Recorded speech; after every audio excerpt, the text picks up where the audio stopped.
तो hello my home science learner, मैंने आप लोगों को सर्जन तंत्र के विषय में संपूर्ण जानकारी दे दी है। आज हम एक नया टॉपिक स्टार्ट करने जा रहे हैं जिसका नाम है प्रजनन तंत्र। तो प्रजनन तंत्र क्या होता है? तो जीवन की निरंतरता को बनाए रखने के लिए प्रत्येक जीव को अपने ही समान एक नए जीव को पैदा करना होता है। ठीक है, इस प्रक्रिया को ही प्रजनन कहते हैं। इसमें जो अंग भाग लेते हैं वो प्रजनन तंत्र के अंग कहलाते हैं और यही अंग मिलकर प्रजनन तंत्र का निर्माण करते हैं। यानी जो है मनुष्य को संतान उत्पत्ति का कार्य करना पड़ता है, अपने ही समान जीव को उत्पन्न करना पड़ता है।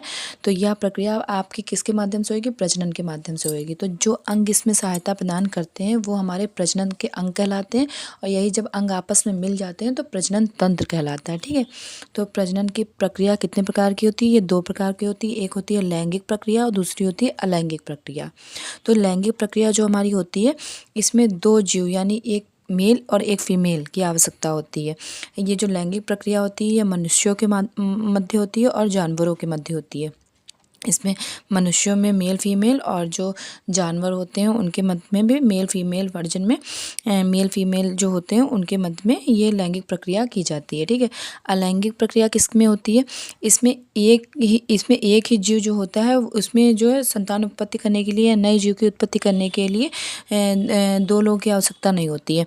इसमें एक ही जीव जो है नए जीव की उत्पत्ति करने में सक्षम होता है।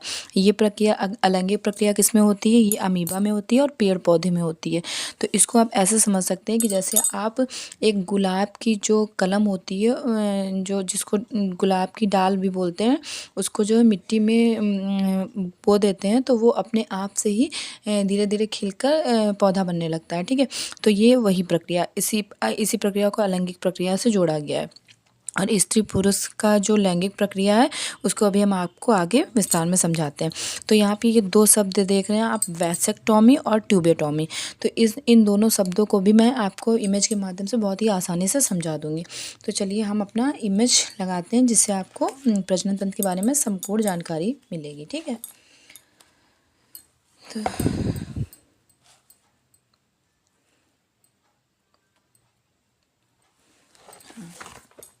तो आई होप आप लोग को ये अब अच्छे से दिखाई दे रहा होगा। ठीक है, मैंने इसको थोड़ा बड़ा किया है इमेज को। तो ये क्या है? ये हमारा जो पुरुष होते हैं ये पुरुष प्रजनन अंग है। ठीक है, ये क्या है? आपका पुरुष प्रजनन अंग है। ठीक है, तो इसको क्या बोलते हैं? पुरुष प्रजनन अंग।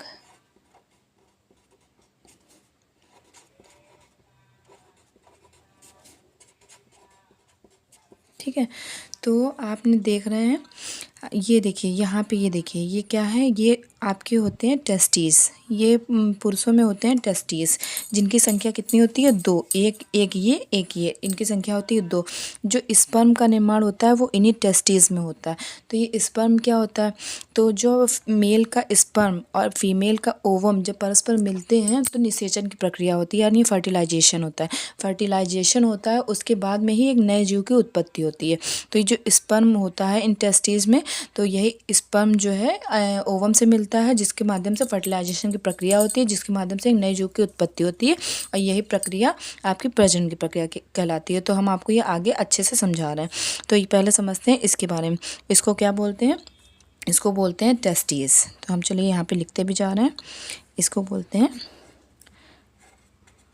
टेस्टिस। इसको हिंदी में वृषण भी बोलते हैं। ठीक है, और जो आप ये ऊपर की ओर एक संरचना देख रहे हैं इसको क्या बोलते हैं? इसको बोलते हैं इसको बोलते हैं वृषण। और ये जो ऊपर संरचना देख रहे हैं उसको बोलते हैं अधिवृषण। जैसे आपने जब वृक्क पढ़ा था तो वृक्क था उसके ऊपर अधिवृक्क था, वैसे ही ये वृषण उसके ऊपर अधिवृषण। ठीक है, इसको बोलते हैं अधिवृषण।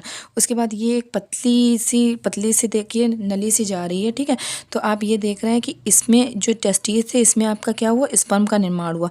स्पर्म का निर्माण होने के बाद ये पतली जो नलिका है इसमें जो है आपका स्पर्म होता हुआ अभी ये पेनिस के रास्ते शरीर से बाहर निष्कासित होएगा। तो इसको क्या बोलते हैं? ये जो पतली सी नलिका है इसको हम बोलते हैं, ये जो पतली सी नलिका है इसको बोलते हैं हम वास डिफरेंस। इसको क्या बोलते हैं? Vas deferens. इसको बोलते हैं वास डिफरेंस। इसको मैं हिंदी में भी लिखे दे रही हूँ ताकि आप लोग को दिक्कत ना हो। Vas deferens. ठीक है, तो ये हो गया आपकी वास्ट डिफरेंस। ओह, आप लोग को दिखाई नहीं दे रहा है।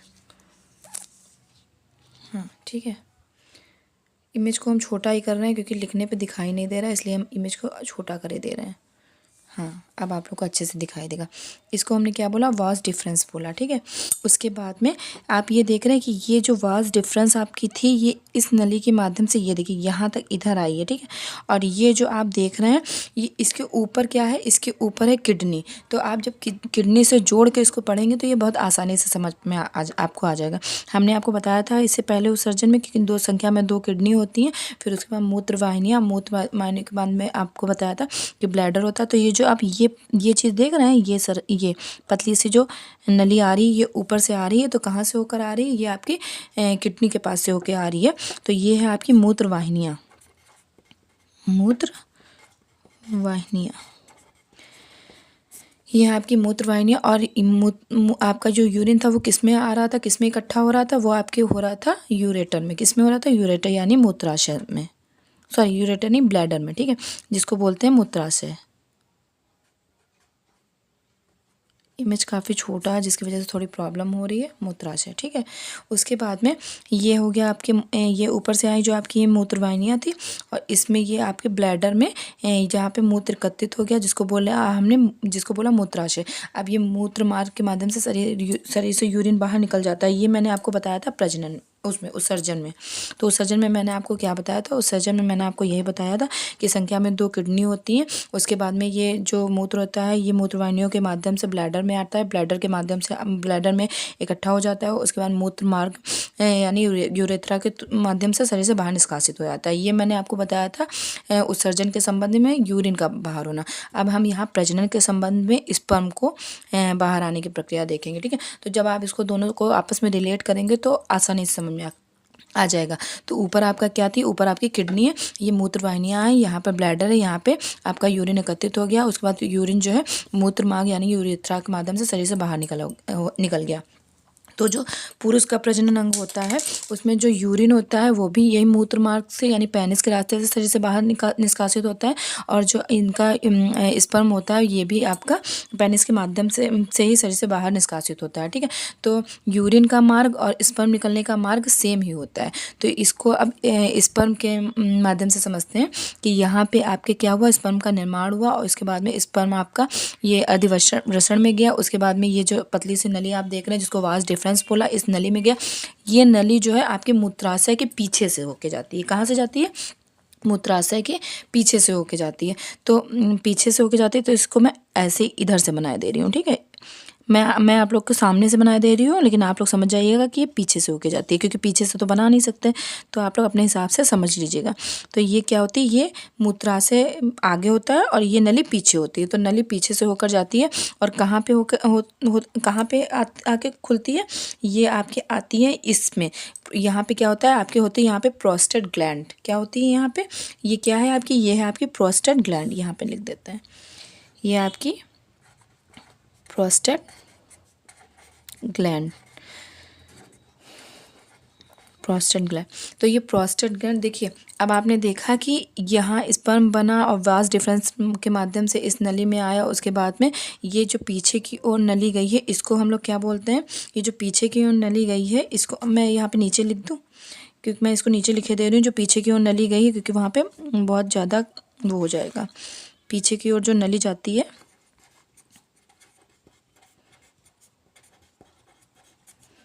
पीछे की ओर जो नली गई है, उसको बोलते हैं, देखिए इसको बोलते हैं, ये जो स्पर्म बनते हैं, इसको हिंदी में शुक्राणु बोलते हैं। ठीक है, तो इसको भी जो शुक्राणु से संबंधित होता है, इसको शंकुरज्जु बोलते हैं। इसको क्या बोलते हैं, शंकुरज्जु बोलते हैं। हिंदी में बोलते हैं शंकुरज्जु, और इंग्लिश में बोलते हैं स्पर्मेट्रिक कॉर्ड, स्पर्मेटिक कॉर्ड शुक्राणु से जो स्पर्म होते हैं उसको हिंदी में शुक्राणु बोलते हैं। इसी वजह से ये जो पीछे की ओर नली जाती है इसको शंकुरज्जु बोलते हैं। तो ये स्पर्म आपका क्या हुआ, स्पर्म इस टेस्टिस में बना, टेस्टिस के माध्यम से टेस्टिन में बनने के बाद ये अधिवृषण में गया, उसके बाद में ये वॉज डिफरेंस नली में गया। वॉज डिफरेंस नली जो है यहाँ पीछे की ओर जाकर पीछे से यानी ब्लैडर के पीछे से ये नली जो है जिसको बोला हमने शंकुरज्जु, ये पीछे की ओर जाके यहाँ पे गई। ये यहाँ पे जो इस मार्ग से आपसे आपकी यूरिन जा रही थी यानी मूत्र के मार्ग में गई, मूत्र के मार्ग में गई तो यहाँ से मूत्र भी निकलेगा और यहाँ से यूरिन भी निकलेगा। यहाँ पे जो ब्लैडर में यूरिन एकत्रित है वो भी आपके मूत्र मार्ग से होकर जाएगी और जो आपका इसमें ये भी आपका मूत्र मार्ग से होकर जाएगा। तो अब कब क्या निकलना है इसका निर्धारण आपका क्या करेगा, ये आपकी प्रोस्टेट ग्लैंड करेगी। कौन करेगा, ये आपकी प्रोस्टेट ग्लैंड करेगी। ये प्रोस्टेट ग्लैंड इस चीज़ का निर्धारण करेगी कि कब आपके यूरिन को शरीर से पास होना है, कब आपके स्पर्म को शरीर से पास होना है। ठीक है, उसके बाद में आपका जो ये स्पर्म आपका जो स्पर्म था यानी जो आपका शुक्राणु था जो इस किस में बना था, आपके टेस्टिस में बना था, उसके बाद अधिवृषण में गया था, वृषण में बना था, अधिवृषण में गया था, उसके बाद वास डिफरेंस नली में गया था, उसके बाद शंकुरज यानी स्पर्मेटिक कॉर्ड में गया। स्पर्मेटिक कॉर्ड के बाद में प्रोस्टेट ग्लैंड ने देखा कि हाँ अब स्पर्म जाना है या यूरिन जाना है, फिर प्रोस्टेट ग्लैंड ने उसको अनुमति दे दी। उसके बाद में ये पेनिस को थ्रू यानी मूत्र के मार्ग से पेनिस के रास्ते से शरीर से बाहर निष्कासित हो गया। उसके बाद शरीर से बाहर जब निष्कासित हुआ तो ये कहाँ गया, स्त्री के वर्जाइना में। वो प्रोसेस हम आपको आगे बताएंगे जब हम आपको मादा प्रजनन अंग बताएंगे। तो वहाँ पे जाके जब फैलोपियन ट्यूब में गया और उसको ओवम मिला तो वहाँ पे निषेचन की प्रक्रिया हुई और एक नए जीव की उत्पत्ति। तो ये पूरी प्रक्रिया हम आपको मादा प्रजनन अंग में समझाएंगे। तो ये जो आप ये नली देख रहे हैं, मैंने आपको अभी 2 शब्द उसमें समझाए थे। एक बताया था ये देखिए, एक बताया था वैसेक्टोमी, एक बताया था ट्यूबेक्टोमी। क्या बताया था, एक बताया था वैसेक्टोमी, अभी मैंने जो आपको प्रजनन का बताया था उसमें बताया था एक वैसेक्टोमी। ये देखिए, ये 2 शब्द मैंने आपको बताया था, एक वैसेक्टोमी दूसरा ट्यूबेक्टोमी। तो आपको समझाते हैं वैसेक्टोमी क्या होता है। देखिए, आप ये जो नली का नाम पढ़ रहे हैं ये वास डिफरेंस नली है। ठीक है, तो टॉमी का अर्थ होता है किसी चीज़ को कट कर देना। क्या कर देना, किसी चीज़ को कट कर देना, किसी चीज़ को कट कर देना। तो जब आप जो पुरुष नसबंदी होती है तो इसी नली को कट कर दिया जाता है। ठीक है, इस नली को कट कर दिया जाता है तो इसी प्रक्रिया को कहते हैं वैसेक्टोमी यानी वास डिफरेंस नली को काट देना कहलाता है वैसेक्टोमी। तो जब ये नली कट हो जाएगी तो आप खुद ही सोचिए कि स्पर्म बन रहे थे आपके इसी टेस्टिस में, तो जब ये नली कट हो जाएगी तो स्पर्म आपके यहाँ से इस माध्यम से स्पर्मेटिक कॉर्ड के माध्यम से प्रोस्टेट ग्लैंड से होते हुए मूत्र मार्ग शरीर से बाहर निष्कासित हो पाएंगे, नहीं निष्कासित हो पाएंगे। ठीक है, क्योंकि आपकी ये नली यहाँ से कट ही गई है। ठीक है, जिसकी वजह से इस नली को बंद कर दिया जाता है, जिसको कट कर दिया जाता है, जिसको बोलते हैं वैसेक्टोमी। ठीक है, उसके बाद में जिसको वैसेक्टोमी की जो प्रक्रिया होती है उसको बोलते हैं पुरुष नसबंदी, उसको बोलते हैं पुरुष नसबंदी। ये कौन सी प्रक्रिया किसको बोलते हैं, वैसेक्टोमी को। यहाँ पे लिख देते हैं, वैसेक्टोमी को बोलते हैं पुरुष नसबंदी। ठीक है, वैसेक्टोमी को बोलते हैं पुरुष नसबंदी। उसके बाद में अब एक चीज़ और ये देखिए, ये जो आपके टेस्टिज होते हैं इनकी जो है सुरक्षा करने के लिए, ये आपके जो टेस्टिज होते हैं इनकी सुरक्षा करने के लिए ब्रेस्ट के चारों ओर एक झिल्ली पाई जाती है जो इन टेस्टिज की सुरक्षा करती है। इस तरीके से एक झिल्ली होती है पतली सी, यहाँ पे नहीं होती, इस तरीके से होती है। ठीक है, इस तरीके से एक पतली झिल्ली होती है जिसको बोलते हैं स्कॉर्टम। क्या बोलते हैं, इधर लिख देते हैं, जिसको बोलते हैं स्कॉर्टम।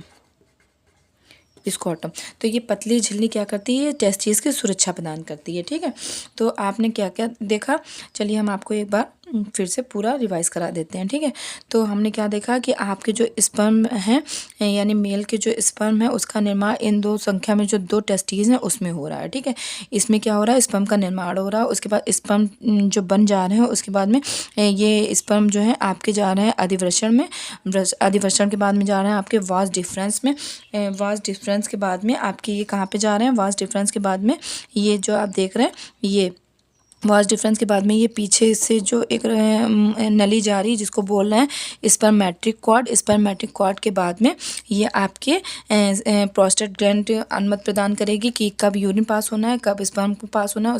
उसके बाद में ये मूत्र मार्ग यानी यूरेथ्रा के मार्ग से पेनिस के रास्ते शरीर से बाहर निष्कासित हो जाएंगे। ठीक है, तो ये पूरी जो प्रक्रिया मैंने आपको बताई, ये आपको पुरुष प्रजनन अंग की पूरी प्रक्रिया बताई है।